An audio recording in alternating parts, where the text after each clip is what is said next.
एक दिन सुबह का समय था, भाई काम पर गया था और भाभी ने मुझे नाश्ता दिया और कहा, मैं नहा कर आती हूँ। तब तक मैंने नाश्ता कर लिया और टीवी देखने बैठ गया। तभी भाभी ने मुझे आवाज़ दी, गणेश, मेरे कपड़े दे दो, मैंने टेबल पर रख दिए हैं। मैंने उसकी ड्रेस उठाई और वहाँ उसका अंडरवियर भी था। मैं उस वक्त थोड़ा असमंजस में था, लेकिन उसे कपड़े देते समय मैं सावधान था, क्योंकि भाभी का सम्मान करना जरूरी था। हालांकि मेरे मन में कुछ बदलाव आया। मैं उसका रूप देखने लगा, मानो वो मेरे सामने खड़ी हो। उसने मुझे फिर आवाज़ दी और मैं बाथरूम की ओर चला गया। उसके कपड़े उसे दे दिए। उसने फिर से दरवाज़ा बंद कर दिया और मैं वहीं रुक गया। मैं दरवाजे के छेद से अंदर देखने के लिए उत्सुकता से उठ खड़ा हुआ। यह कोई नहीं था, बस हम दोनों ही थे। भाभी नहा चुकी थी और अपने कपड़े बदल रही थी। मैं सिर्फ उसका पिछला हिस्सा ही देख पा रहा था। कुछ देर बाद वह बाहर आई और, नमस्कार दोस्तों, मेरा नाम गणेश है। ये तब की बात है जब मैं 11 साल का था।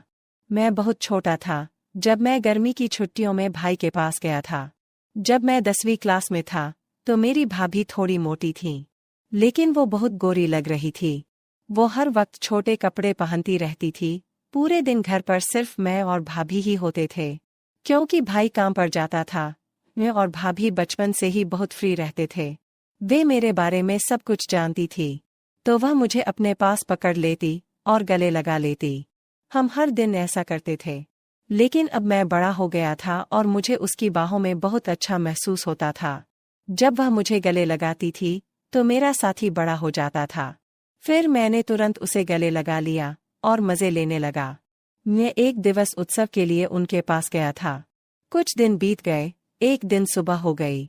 भाई काम पर गए थे और भाभी ने मुझे नाश्ता दिया और कहा, मैं नहा कर आती हूँ। तब तक मैंने नाश्ता कर लिया और टीवी देखने बैठ गया। तभी भाभी ने मुझे आवाज़ दी, गणेश, मेरे कपड़े दे दो, मैंने टेबल पर रख दिए हैं। मैंने उसकी ड्रेस उठाई और वहाँ उसका अंडरवियर भी था। मैं उस वक्त थोड़ा असमंजस में था, लेकिन उसे कपड़े देते समय मैं सावधान था, क्योंकि भाभी का सम्मान करना जरूरी था। हालांकि मेरे मन में कुछ बदलाव आया था। मैं उसका रूप देखने लगा, मानो वो मेरे सामने खड़ी हो। उसने मुझे वापस बुलाया और मैं बाथरूम की ओर चला गया। उसके कपड़े उसे दे दिए। उसने फिर दरवाज़ा बंद कर दिया और मैं वहीं रुक गया। मैं दरवाजे की दरार से अंदर देखने के लिए उत्सुकता से उठ खड़ा हुआ। वह कोई नहीं था, बस हम दोनों ही थे। भाभी नहा रही थी और अपने कपड़े बदल रही थी। मैं सिर्फ उसका पिछला हिस्सा ही देख पा रहा था। कुछ क्षण बाद वह बाहर आई और मुझसे बोली, गणेश, तुम भी नहा लो। मैं तुरंत वहां से निकला और नहाने लगा। अंदर भाभी का अंडरवियर लटका हुआ था। मैंने उसे हाथ में ले लिया और उसकी महक में खो गया। नहाने के बाद कमर पर तौलिया लपेटकर बाहर आया और बोला, भाभी, मेरे कपड़े दे दो। भाभी ने मुझे कपड़े दिए और मैं जल्दी से कपड़े पहनकर तैयार होकर रसोई में चला गया। भाई काम पर जा रहे थे। भाभी रसोई में दोपहर का खाना बना रही थी। जब मैं वहां पहुंचा तो उसने मुझे गले लगा लिया। उस वक्त मैं उसके करीब रहकर खुश था। मेरे मन में कहीं न कहीं ऐसा होने लगा। मैंने उससे पूछा, क्या मैं कोई मदद कर सकता हूँ? उसने उत्तर दिया, नहीं, तुम यहीं चुपचाप बैठे रहो। फिर वह बातें करती, हंसती खेलती, खाना बनाती। दोपहर के भोजन के बाद हम बिस्तर पर चले गए। भाभी चादर ओढ़कर सो गई और बोली, गणेश, तुम भी मेरे साथ सो जाओ, मैं आज बहुत थक गई हूँ। उसकी आवाज़ में कुछ खास था और उस पल कई सवाल खड़े हो गए। वो बोली, बदन भी बहुत दर्द कर रहा है। मैंने तुरंत भाभी से पूछा, क्या मैं आपके शरीर को दबा सकता हूँ, अगर आपको कोई दिक्कत नहीं है तो? उसने नहीं कहा। मैंने फिर पूछा। मैं उसके पीछे पड़ा और बोला, भाभी बोलो, दर्द हो रहा है तो दबा दूं। उसने कहा, ठीक है। मैं धीरे धीरे उसके पैर दबाने लगा। उसके घुटनों तक पहुंचकर मैं रुका और अब उसकी वह चीज दिख रही थी। मैंने उससे पूछा, भाभी ऊपर भी दबाना है क्या? तो वो बोली, हाँ दबाओ, मुझे आराम मिलेगा। धीरे धीरे मैंने उसके कपड़े ऊपर उठाए और मैं उसका आकार देख सका। उस दृश्य को देखकर मुझे एक अलग ही अनुभव हुआ। उसी पल मेरा ध्यान उस चीज पर रुक गया और मैं पूरी तरह से भ्रमित था। गणेश, अब रुको, मैं भी तुम्हारे पैर दबाती हूँ। तुम्हारे भी पैर दर्द कर रहे होंगे? वो मेरे पैर दबाने लगी और उसके नाजुक हाथों के स्पर्श से मुझे बहुत अच्छा महसूस हो रहा था। उसने मेरे पैरों को दबाते हुए मुझे आराम दिया और फिर हम वहीं सो गए। अब मुझे थोड़ा बेहतर महसूस हुआ। फिर भी मैंने उनसे पूछा कि भाभी, क्या मैं आपको गले लगा सकता हूँ? भाभी ने मुस्कुराते हुए जवाब दिया, क्यों नहीं, लगाओ। तुम ऐसे क्यों पूछते हो, हम दोस्त हैं ना। तुम्हारा आलिंगन मुझे एक नई गर्माहट देता है। वह बहुत होशियार थी और सब कुछ जानती थी। मैं छोटा था। गले मिलने के बाद हम दोपहर को सो गए। दोपहर को हम अच्छी नींद सोए और शाम को जाग गए। सब बातों का ध्यान रखा गया क्योंकि शाम को मेरे भैया आ रहे थे। भैया काम से आए और हमने खाना खाया। भाभी ने कुछ खास पकवान बनाए थे जिससे सबके चेहरे खिले हुए थे। वहाँ का पूरा माहौल खुशियों से भरा हुआ था। भाभी ने मेरे भाई के लिए बिस्तर नीचे हॉल में लगा दिया। उसके बाद मैं भाभी के साथ बिस्तर पर सो गया। चूंकि हम दोपहर में अच्छी नींद लेते थे, इसलिए हमें रात में नींद नहीं आती थी। रात के 2 बजे थे फिर भी मुझे नींद नहीं आ रही थी। भाभी एक करवट से दूसरे करवट पर सो रही थी, लेकिन उसे भी नींद नहीं आ रही थी। कमरे में एक छोटा सा लाल बल्ब जल रहा था और बाकी कमरा अंधेरे में डूबा हुआ था। उस शांत वातावरण में हमारे मन में विचारों की लहरें दौड़ रही थीं। एक दूसरे के करीब होने के कारण उस पल का रहस्य हमारे दिमाग में घूम रहा था। मैं और भाभी अंधेरे में जाग रहे थे। उसने मुझसे कहा, शांत रहो गणेश, शोर मत करो, सुबह के 3 बजे है। और फिर वो सो गई। सुबह हम देर से उठे। भैया उसे जगाने आए और बोले, जल्दी उठो, मैं काम पर जा रहा हूँ। हम उसकी आवाज़ सुनकर जाग गए और कुछ ही देर में नहाकर तरोताज़ा हो गए। भाभी ने मेरे लिए कुछ खास व्यंजन बनाए थे ताकि हमारे दिन की शुरुआत अच्छी हो। मेरे पसंदीदा भोजन की महक ने रसोई में एक विशेष माहौल बना दिया और वो मुस्कुराकर मुझसे बोली, चलो अब नाश्ता कर लेते हैं। उसने मुझे चाय और नाश्ता दिया और फिर नहाने चली गई। नाश्ता करते समय मुझे रात की घटनाएं याद आ रही थीं और सोचा कि क्यों न दोपहर को भाभी से इस बारे में बात की जाए। तभी भाभी ने मुझे अपने कपड़े देने के लिए बुलाया। मैं उसके पास कपड़े ले गया और हमेशा की तरह दरवाजे की दरार से उसे कपड़े बदलते हुए देखा। नहाने के बाद भाभी खाना बना रही थी।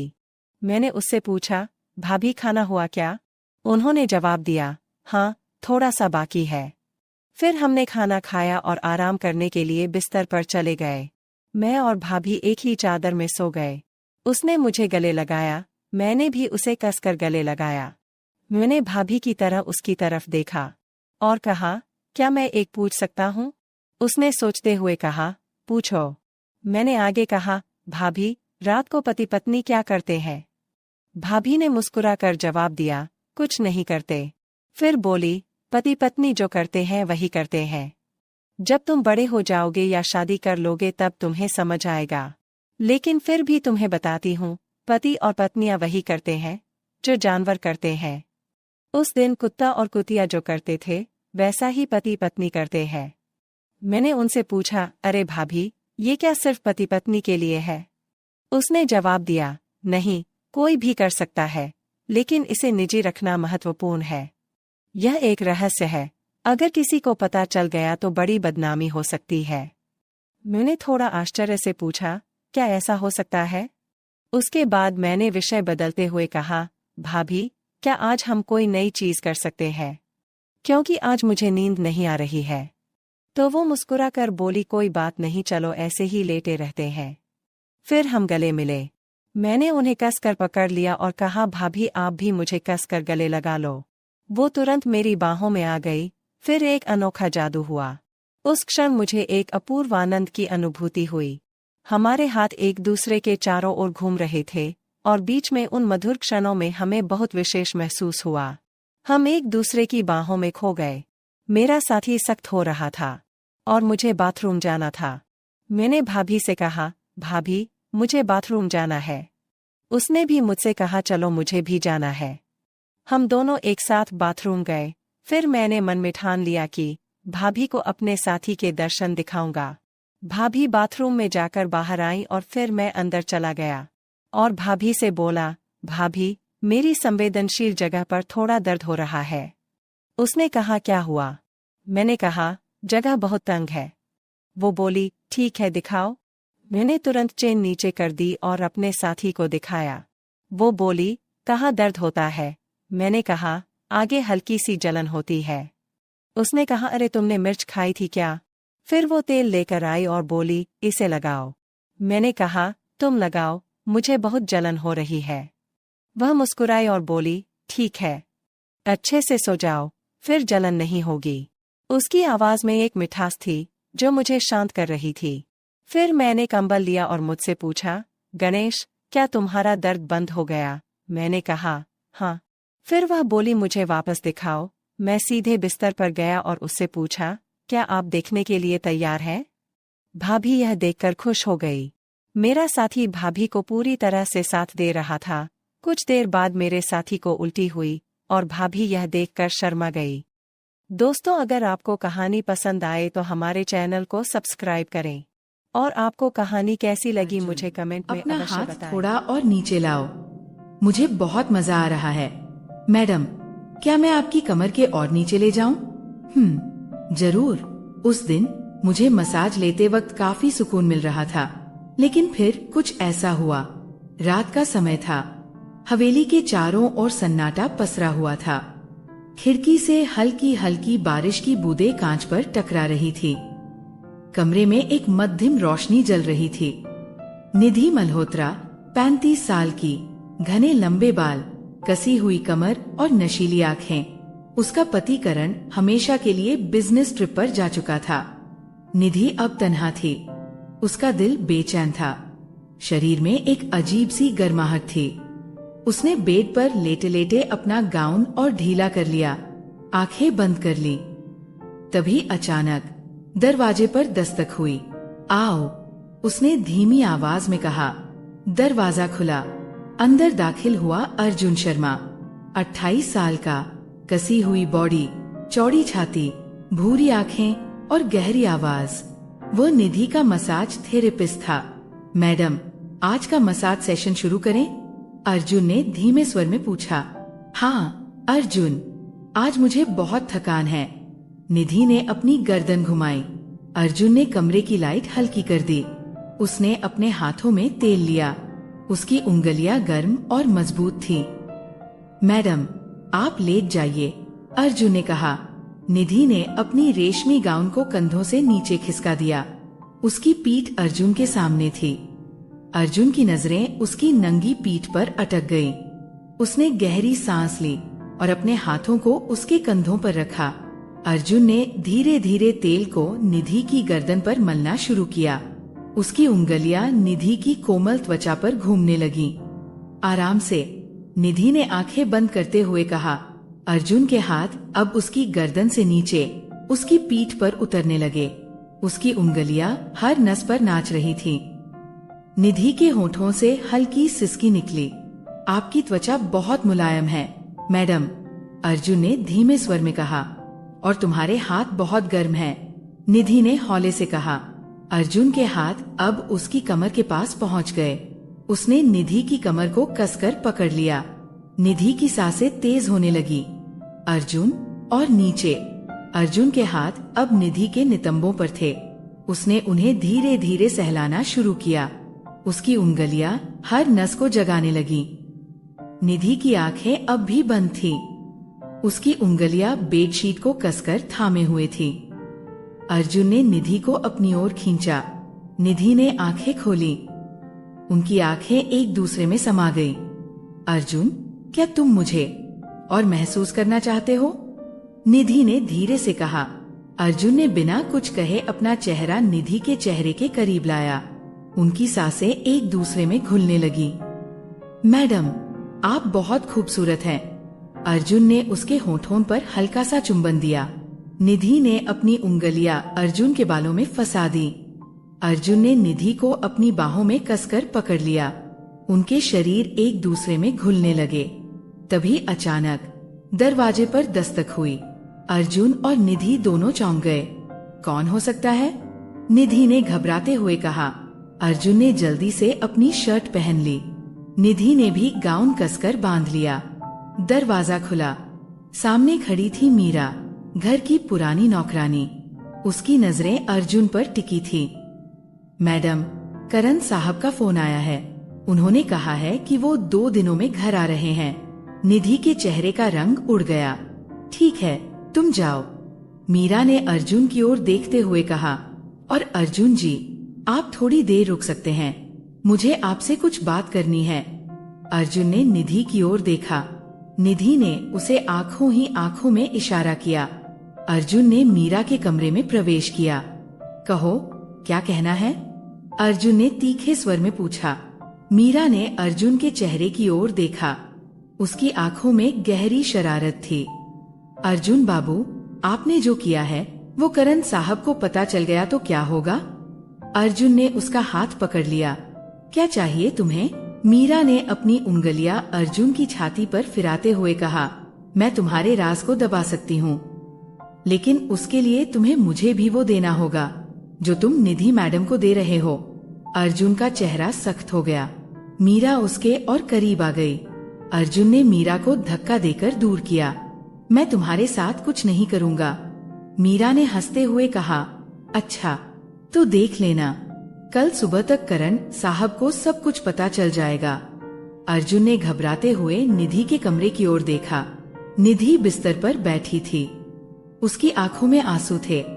अर्जुन, अब क्या करेंगे? अर्जुन ने उसे कसकर पकड़ते हुए कहा। तुम फिक्र मत करो, मैं सब संभाल लूंगा। कैसे? मीरा को रोकने के लिए मुझे उसे वो सब देना होगा जो वो चाहती है। अर्जुन ने मीरा के कमरे में कदम रखा। मीरा बिस्तर पर बैठी थी। उसने अपनी साड़ी के पल्लू को गिरा दिया तो आ ही गए अर्जुन बाबू। अर्जुन ने अपने कपड़े उतारने शुरू कर दिए। मीरा ने उसे अपनी ओर खींचा। उनके शरीर एक दूसरे में समा गए। अर्जुन के होंठ मीरा के हर हिस्से को चूम रहे थे, लेकिन उसकी आंखों में सिर्फ एक ही चेहरा था, निधि। रात का समय, करण अचानक घर आ जाता है। मीरा करण के पास जाती है। करण साहब, मुझे आपसे कुछ कहना है। करण की आंखों में गुस्सा था। क्या बात है? आपके घर में कोई आपका विश्वास तोड़ रहा है। करण के चेहरे पर शिकन आ गई। क्या मतलब? मीरा ने धीरे से कहा। आपकी पत्नी और अर्जुन दोनों के बीच कुछ चल रहा है। करण का चेहरा तमतमा गया। उसने अर्जुन को आवाज लगाई। अर्जुन कमरे में दाखिल हुआ। तो ये सब सच है? करण ने चीखते हुए कहा। करण की आंखें गुस्से से लाल हो रही थी। उसने अर्जुन के कॉलर को कसकर पकड़ लिया। तूने मेरी गैर मौजूदगी में मेरी बीवी को छुआ? अर्जुन ने खुद को छुड़ाते हुए कहा। करण साहब, आप गलत समझ रहे हैं, ऐसा कुछ नहीं हुआ। मीरा ने करण के कंधे पर हाथ रखते हुए कहा। मैंने अपनी आंखों से देखा है, ये दोनों बेडरूम में साथ थे। निधि के चेहरे का रंग उड़ गया। उसने अर्जुन की ओर देखा। अर्जुन की आंखें झुकी हुई थीं। करण, ये झूठ है। मीरा झूठ बोल रही है। अर्जुन ने मेरे साथ कुछ नहीं किया। निधि ने अपनी आवाज को मजबूत बनाते हुए कहा। बस, मुझे और कुछ नहीं सुनना। अर्जुन, तुम अभी के अभी इस घर से बाहर निकल जाओ। करण ने अर्जुन को धक्का देते हुए कहा। अर्जुन ने निधि की ओर देखा। उसकी आंखों में बेबसी और गुस्सा दोनों थे, लेकिन वह चुपचाप अपना सामान समेटने लगा। अर्जुन के जाने के बाद करण अपने कमरे में चला गया। मीरा ने धीरे से निधि के पास जाकर कहा। मैडम, अब आपकी रातें और भी तन्हा होंगी। निधि ने गुस्से से उसकी ओर देखा। तूने ये सब क्यों किया? अर्जुन ने तुझे क्या बिगाड़ा था? मीरा हंसते हुए बोली। बिगाड़ा कुछ नहीं, लेकिन जो मैं चाहती थी वो उसने मुझे दिया नहीं, और जब मुझे नहीं मिला तो तुम्हें भी नहीं मिलेगा। निधि के होंठ कांपने लगे। उसकी आंखों में आंसू भर आए। 2 दिन बाद अर्जुन ने निधि को कॉल किया। मैडम, मैं आपको देखना चाहता हूँ, आपसे बात करनी है। नहीं अर्जुन, अब करण घर पर है, अगर उसने देख लिया तो सब कुछ खत्म हो जाएगा। निधि, तुम मुझसे प्यार करती हो? अर्जुन ने सीधी बात पूछी। निधि की सांसें थम गईं। उसकी उंगलियां कांपने लगी। हाँ, करती हूँ, लेकिन अब कुछ नहीं हो सकता। करण को सब कुछ पता चल चुका है, लेकिन तुम्हें मीरा का सच भी जानना होगा। वो सिर्फ तुम्हें बर्बाद करना चाहती है, और करण के साथ भी उसका कोई गहरा रिश्ता है। क्या मतलब? निधि ने चौंकते हुए पूछा। मैंने दोनों को कई बार फोन पर बात करते हुए सुना है। मीरा करण के पुराने घर में भी जाती रही है। मुझे शक है दोनों के बीच कुछ चल रहा है। निधि के होश उड़ गए। रात को निधि ने करण के फोन की जांच की।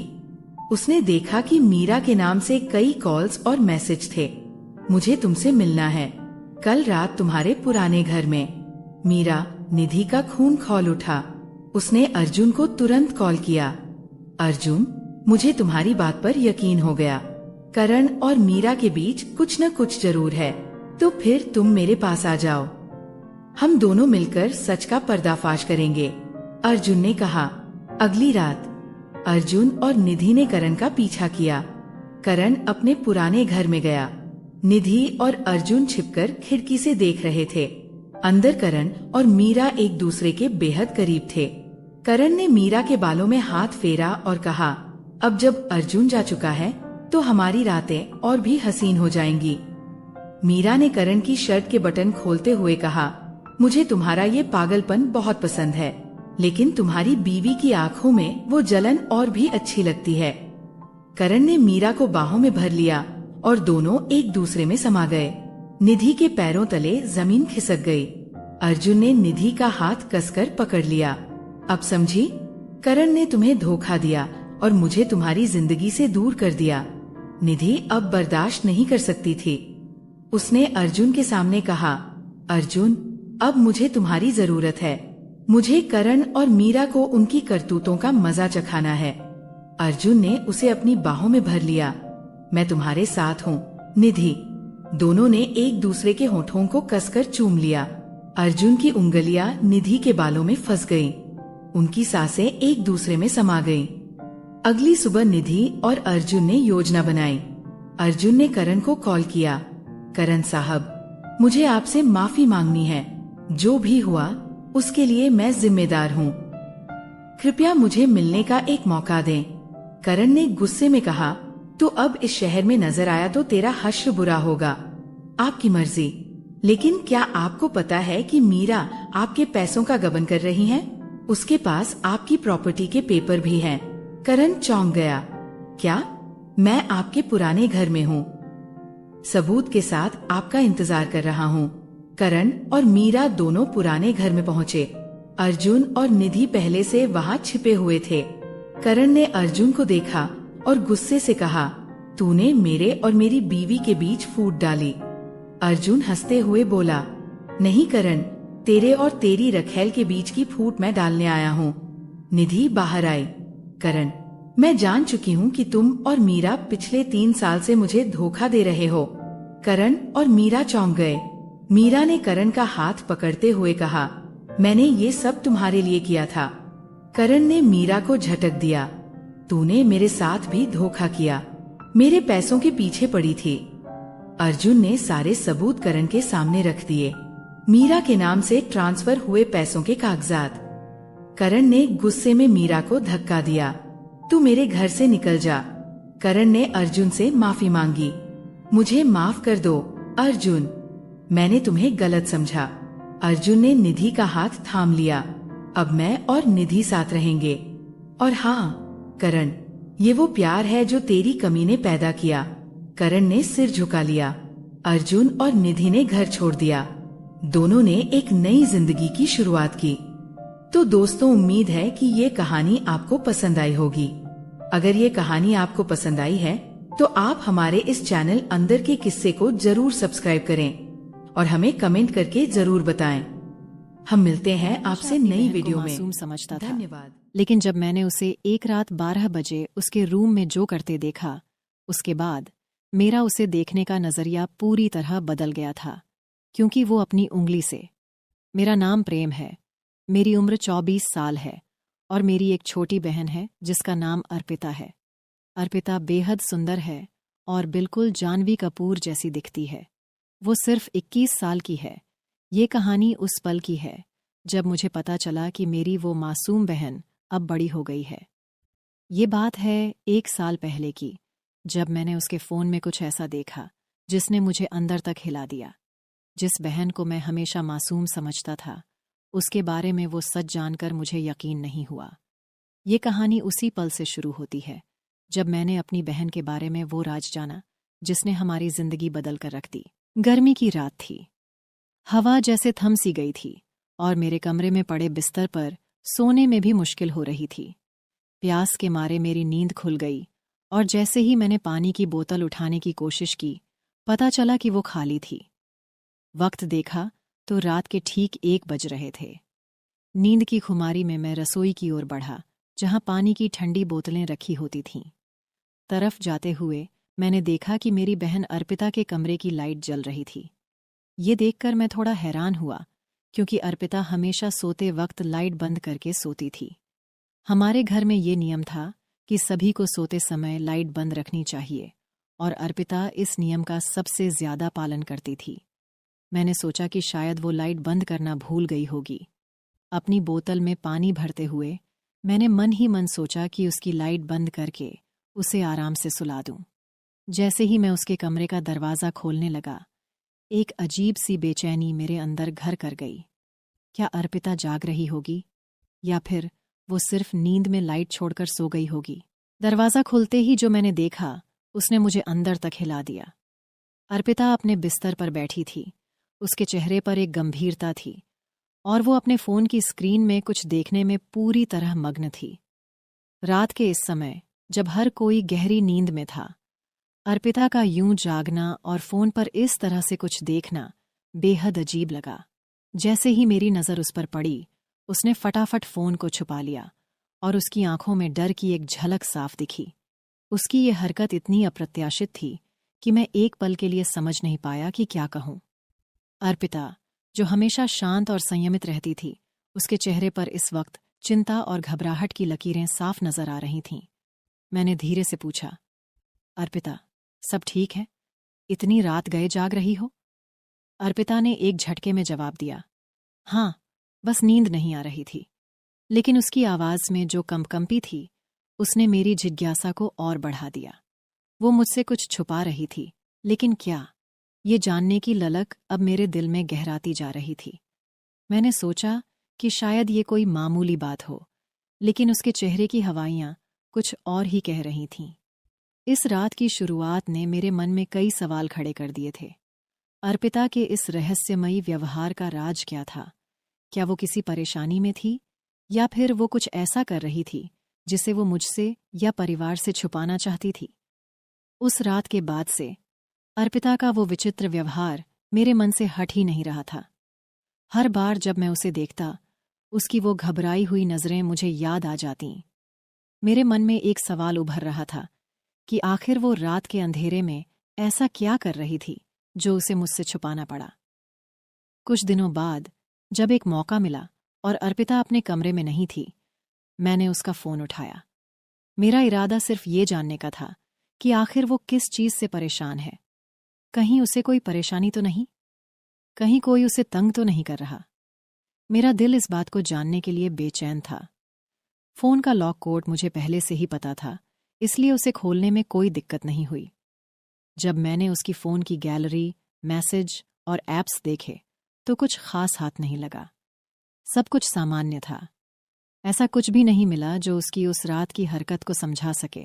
लेकिन फिर मैंने सोचा कि शायद उसकी इंटरनेट हिस्ट्री में कुछ हो। जब मैंने उसके क्रोम ब्राउज़र की हिस्ट्री चेक की, तो जो कुछ मैंने देखा, उसने मुझे हिलाकर रख दिया। मेरी 17 साल की प्यारी बहन, जो हमेशा मासूम और शांत दिखती थी, उसकी ब्राउज़र हिस्ट्री ने कुछ और ही कहानी बताई। वो चीज़ें जो उसने सर्च की थीं और जो वीडियो उसने देखी थीं, वो उसकी उम्र के लिए बिल्कुल भी उपयुक्त नहीं थीं। मैंने सोचा कि कहीं मैंने कुछ गलत देख तो नहीं लिया, लेकिन बार बार देखने पर भी वही परिणाम मिला।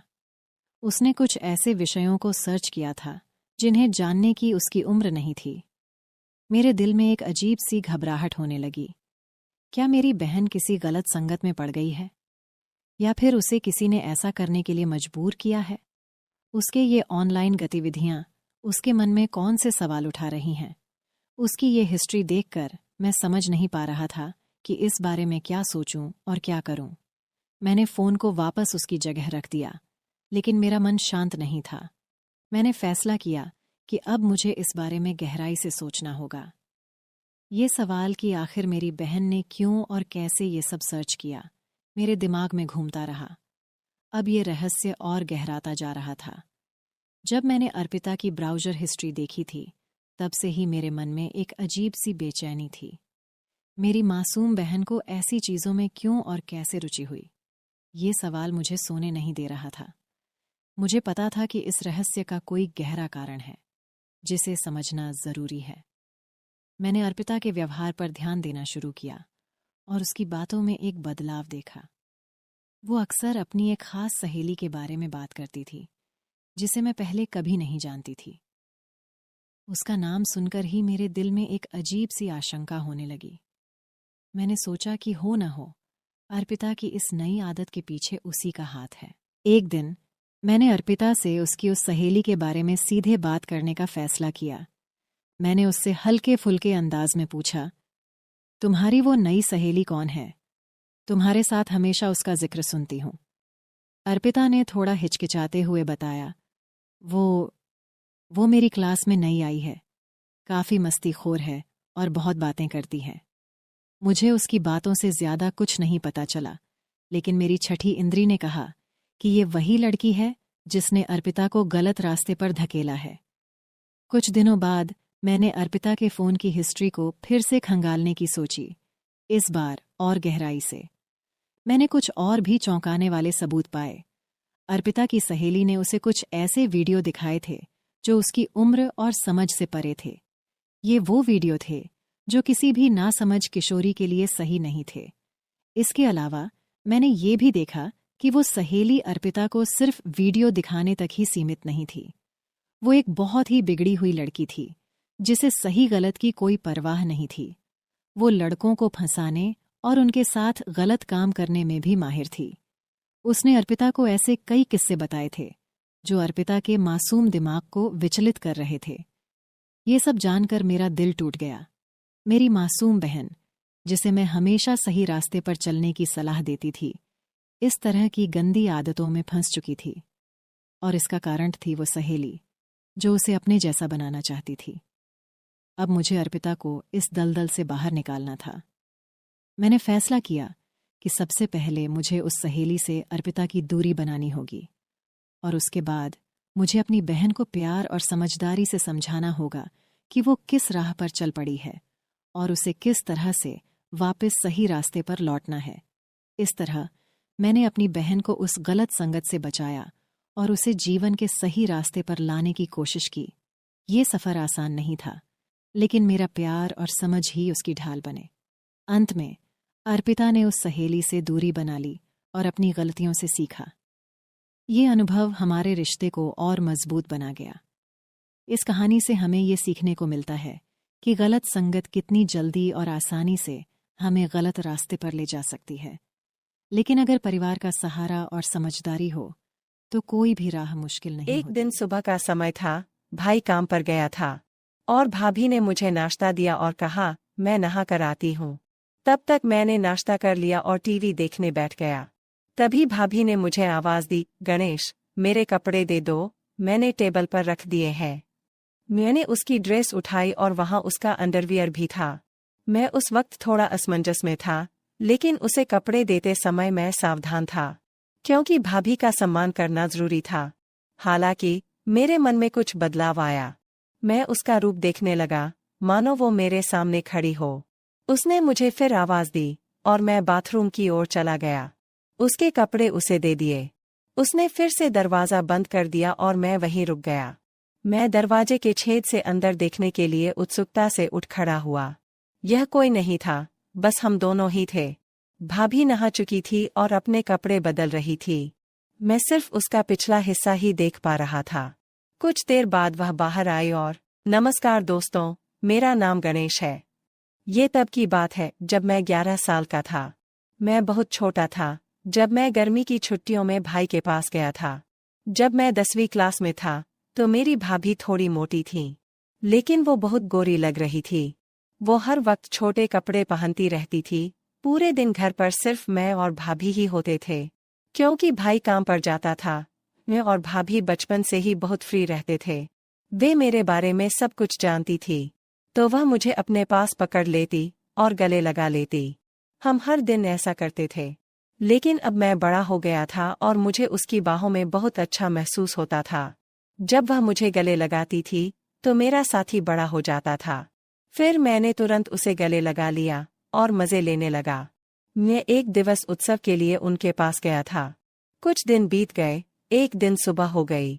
भाई काम पर गए थे और भाभी ने मुझे नाश्ता दिया और कहा, मैं नहा कर आती हूँ। तब तक मैंने नाश्ता कर लिया और टीवी देखने बैठ गया। तभी भाभी ने मुझे आवाज़ दी, गणेश, मेरे कपड़े दे दो, मैंने टेबल पर रख दिए हैं। मैंने उसकी ड्रेस उठाई और वहाँ उसका अंडरवियर भी था। मैं उस वक्त थोड़ा असमंजस में था, लेकिन उसे कपड़े देते समय मैं सावधान था, क्योंकि भाभी का सम्मान करना जरूरी था। हालांकि मेरे मन में कुछ बदलाव आया था। मैं उसका रूप देखने लगा, मानो वो मेरे सामने खड़ी हो। उसने मुझे वापस बुलाया और मैं बाथरूम की ओर चला गया। उसके कपड़े उसे दे दिए। उसने फिर दरवाज़ा बंद कर दिया और मैं वहीं रुक गया। मैं दरवाजे की दरार से अंदर देखने के लिए उत्सुकता से उठ खड़ा हुआ। वह कोई नहीं था, बस हम दोनों ही थे। भाभी नहा रही थी और अपने कपड़े बदल रही थी। मैं सिर्फ उसका पिछला हिस्सा ही देख पा रहा था। कुछ क्षण बाद वह बाहर आई और मुझसे बोली, गणेश, तुम भी नहा लो। मैं तुरंत वहां से निकला और नहाने लगा। अंदर भाभी का अंडरवियर लटका हुआ था। मैंने उसे हाथ में ले लिया और उसकी महक में खो गया। नहाने के बाद कमर पर तौलिया लपेटकर बाहर आया और बोला, भाभी, मेरे कपड़े दे दो। भाभी ने मुझे कपड़े दिए और मैं जल्दी से कपड़े पहनकर तैयार होकर रसोई में चला गया। भाई काम पर जा रहे थे। भाभी रसोई में दोपहर का खाना बना रही थी। जब मैं वहां पहुंचा तो उसने मुझे गले लगा लिया। उस वक्त मैं उसके करीब रहकर खुश था। मेरे मन में कहीं न कहीं ऐसा होने लगा। मैंने उससे पूछा, क्या मैं कोई मदद कर सकता हूँ? उसने उत्तर दिया, नहीं, तुम यहीं चुपचाप बैठे रहो। फिर वह बातें करती, हंसती खेलती, खाना बनाती। दोपहर के भोजन के बाद हम बिस्तर पर चले गए। भाभी चादर ओढ़कर सो गई और बोली, गणेश, तुम भी मेरे साथ सो जाओ, मैं आज बहुत थक गई हूँ। उसकी आवाज में कुछ खास था और उस पल कई सवाल खड़े हो गए। वो बोली, बदन भी बहुत दर्द कर रहा है। मैंने तुरंत भाभी से पूछा, क्या मैं आपके शरीर को दबा सकता हूँ, अगर आपको कोई दिक्कत नहीं है तो? उसने नहीं कहा। मैंने फिर पूछा। मैं उसके पीछे पड़ा और बोला, भाभी बोलो, दर्द हो रहा है तो दबा दूं। उसने कहा, ठीक है। मैं धीरे धीरे उसके पैर दबाने लगा। उसके घुटनों तक पहुंचकर मैं रुका और अब उसकी वह चीज दिख रही थी। मैंने उससे पूछा, भाभी ऊपर भी दबाना है क्या? तो वो बोली, हाँ दबाओ, मुझे आराम मिलेगा। धीरे धीरे मैंने उसके कपड़े ऊपर उठाए और मैं उसका आकार देख सका। उस दृश्य को देखकर मुझे एक अलग ही अनुभव हुआ। उसी पल मेरा ध्यान उस चीज पर रुक गया और मैं पूरी तरह से भ्रमित था। गणेश, अब रुको, मैं भी तुम्हारे पैर दबाती हूँ। तुम्हारे भी पैर दर्द कर रहे होंगे? वो मेरे पैर दबाने लगी और उसके नाजुक हाथों के स्पर्श से मुझे बहुत अच्छा महसूस हो रहा था। उसने मेरे पैरों को दबाते हुए मुझे आराम दिया और फिर हम वहीं सो गए। अब मुझे थोड़ा बेहतर महसूस हुआ। फिर भी मैंने उनसे पूछा कि भाभी, क्या मैं आपको गले लगा सकता हूँ? भाभी ने मुस्कुराते हुए जवाब दिया, क्यों नहीं, लगाओ। तुम ऐसे क्यों पूछते हो, हम दोस्त हैं ना। तुम्हारा आलिंगन मुझे एक नई गर्माहट देता है। वह बहुत होशियार थी और सब कुछ जानती थी। मैं छोटा था। गले मिलने के बाद हम दोपहर को सो गए। दोपहर को हम अच्छी नींद सोए और शाम को जाग गए। सब बातों का ध्यान रखा गया क्योंकि शाम को मेरे भैया आ रहे थे। भैया काम से आए और हमने खाना खाया। भाभी ने कुछ खास पकवान बनाए थे जिससे सबके चेहरे खिले हुए थे। वहाँ का पूरा माहौल खुशियों से भरा हुआ था। भाभी ने मेरे भाई के लिए बिस्तर नीचे हॉल में लगा दिया। उसके बाद मैं भाभी के साथ बिस्तर पर सो गया। चूंकि हम दोपहर में अच्छी नींद लेते थे, इसलिए हमें रात में नींद नहीं आती थी। रात के 2 बजे थे, फिर भी मुझे नींद नहीं आ रही थी। भाभी एक करवट से दूसरे करवट पर सो रही थी, लेकिन उसे भी नींद नहीं आ रही थी। कमरे में एक छोटा सा लाल बल्ब जल रहा था और बाकी कमरा अंधेरे में डूबा हुआ था। उस शांत वातावरण में हमारे मन में विचारों की लहरें दौड़ रही थीं। एक दूसरे के करीब होने के कारण उस पल का रहस्य हमारे दिमाग में घूम रहा था। मैं और भाभी अंधेरे में जाग रहे थे। उसने मुझसे कहा, शांत रहो गणेश, शोर मत करो, सुबह के 3 बजे है। और फिर वो सो गई। सुबह हम देर से उठे। भैया उसे जगाने आए और बोले, जल्दी उठो, मैं काम पर जा रहा हूँ। हम उसकी आवाज़ सुनकर जाग गए और कुछ ही देर में नहाकर तरोताज़ा हो गए। भाभी ने मेरे लिए कुछ खास व्यंजन बनाए थे ताकि हमारे दिन की शुरुआत अच्छी हो। मेरे पसंदीदा भोजन की महक ने रसोई में एक विशेष माहौल बना दिया और वो मुस्कुराकर मुझसे बोली, चलो अब नाश्ता कर लेते हैं। उसने मुझे चाय और नाश्ता दिया और फिर नहाने चली गई। नाश्ता करते समय मुझे रात की घटनाएं याद आ रही थीं और सोचा कि क्यों न दोपहर को भाभी से इस बारे में बात की जाए। तभी भाभी ने मुझे अपने कपड़े देने के लिए बुलाया। मैं उसके पास कपड़े ले गया और हमेशा की तरह दरवाजे की दरार से उसे कपड़े बदलते हुए देखा। नहाने के बाद भाभी खाना बना रही थी। मैंने उससे पूछा, भाभी खाना हुआ क्या? उन्होंने जवाब दिया, हाँ, थोड़ा सा बाकी है। फिर हमने खाना खाया और आराम करने के लिए बिस्तर पर चले गए। मैं और भाभी एक ही चादर में सो गए। उसने मुझे गले लगाया, मैंने भी उसे कसकर गले लगाया। मैंने भाभी की तरह उसकी तरफ देखा और कहा, क्या मैं एक पूछ सकता हूँ?